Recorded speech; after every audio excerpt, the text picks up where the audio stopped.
सचिन भोसले आणि तुम्ही बघू शकता येरवडा पहिला फेमस होतं, ब्रिटिशकालीन जेलसाठी फेमस होतं येरवडा फेमस होतं मेंटल हॉस्पिटलसाठी. ब्रिटिशकालीन मेंटल हॉस्पिटल जे बांधलं होतं ते ब्रिटिशांनी बांधलं होतं.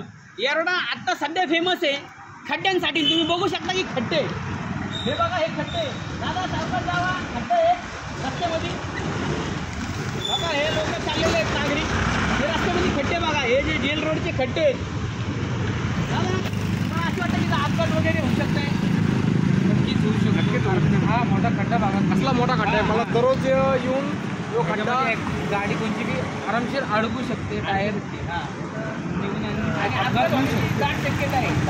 म्हणजे प्रशासन म्हणतं की तुम्ही हेल्मेट घाला, तुम्ही सिग्नलचे नियम पाळा, नागरिक म्हणतात की तुम्ही रस्ते नीट करा.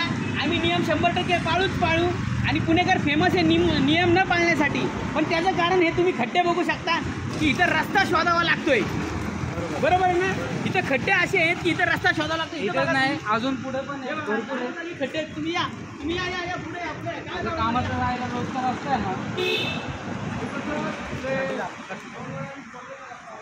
हे पडले ते दादा पडलेले आहेत गाडीवर. या खड्डे बघा, एक खड्डा, दोन खड्डा, 5 खड्डा,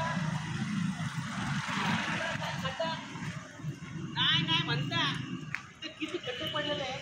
आणि इथं अपघात झाला तर ॲम्ब्युलन्स जरी आली तर ॲम्ब्युलन्स बी खड्ड्यामध्ये जायचे प्रकार होईल. म्हणजे नागरिकांना जी ही सुविधा आहे का ही असुविधा आहे कळणार नाही. इथं अर्धा सिमेंटचा रोड बनवला आहे, त्याचा तर निषेधच व्यक्त करतो. पण प्रशासनाने कधी जागा होणार, एखाद्या माणूस मेला तरी पण प्रशासन जागा होत नाही. त्याच्या अलीकडे गाड्या. तर हे जे खड्डे हे दुरुस्त झाले पाहिजे. आणि जेल रोड जो आहे येरवडा जो आहे हा जेलसाठी फेमस झाला पाहिजे आणि मेंटल हॉस्पिटलसाठी फेमस राहायला पाहिजे.